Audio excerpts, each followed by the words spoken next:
야간에 나는 운전사고는 낮에 발생하는 것보다 적지만 사고 사망률은 더 높습니다.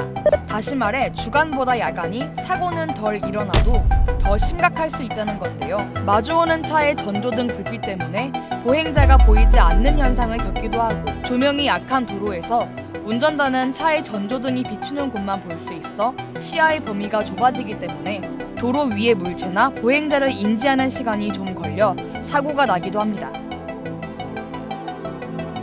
게다가 이렇게 깜깜한 밤에 사고가 나면 사고 후 처리 과정도 어려움이 많을 수 있는데요. 사고 상황이 블랙박스에 찍혀도 어두워서 누구에게 과실이 있는지 판단하기 어렵고, 화면에 노이즈가 끼거나 너무 어두우면 영상을 확대해도 번호판이 깨져 판독이 어려운 경우가 많습니다. 또 대체로 후방 카메라는 화질이 비교적 낮아 판독하기 더 어렵습니다.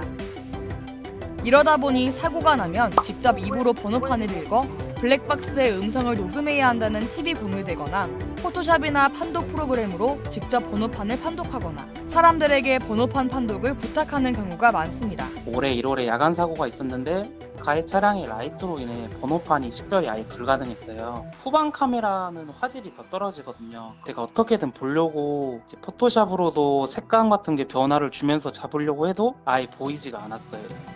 이런 일을 대여섯 번 겪었지만 매번 가해 차량을 찾을 수 없었던 송명진 씨는 결국 기존 블랙박스를 교체할 수밖에 없었다고 합니다. 그만큼 블랙박스의 역할이 중요한데요. 후방 카메라도 전방 카메라만큼 높은 화질로 찍히는지 확인하는 것이 좋습니다. 또 빛이 너무 적거나 너무 많은 환경에서 사고 상황이 잘 안 찍히거나 번호판이 반사돼 보이지 않는 경우가 있는데요. 이런 환경에서도 선명하게 찍히는지 확인해야 합니다. 무엇보다 영상 판독에서 가장 중요한 건 바로 해상력입니다. 해상력이 높아야 영상을 확대했을 때 화면이 깨지지 않아 정교하게 사고 상황을 분석할 수 있습니다.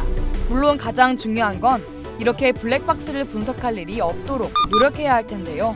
운전자는 전방과 주위를 더 살펴보면서 규정 속도 꼭 지키고, 보행자도 운전자를 놀라게 하지 않게 늘 유의해야겠습니다.